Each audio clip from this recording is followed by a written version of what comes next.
Welcome to my channel. I am the natural one.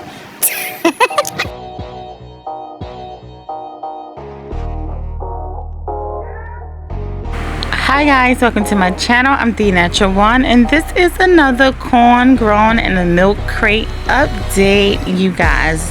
It has been 107 degrees where I'm at. It is hot, and I'm thinking that's probably why my corn is starting to brown at the bottom of the leaves or so. I don't know, but I get it. So I've been making sure they stay hydrated, but it is hot out here, okay? Don't let the wind fool you thinking it's a nice breeze. It's blowing a hot air, okay? Truth be told, I can't complain because I like this weather. Moving on, you guys, the corn and the cucumbers are doing so well together, and I actually have a cucumber that's hopefully been pollinated. I'll show that later in the video.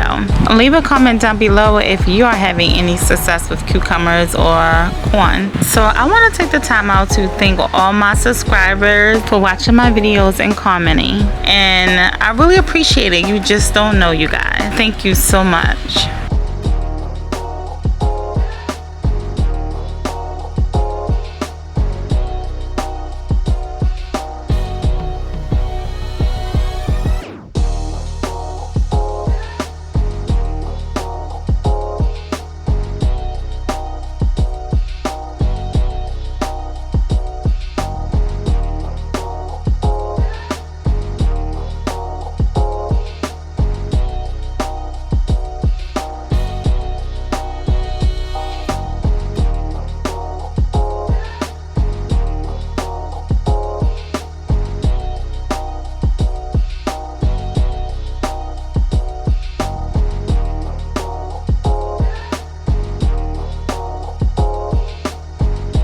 For more videos like this, click here.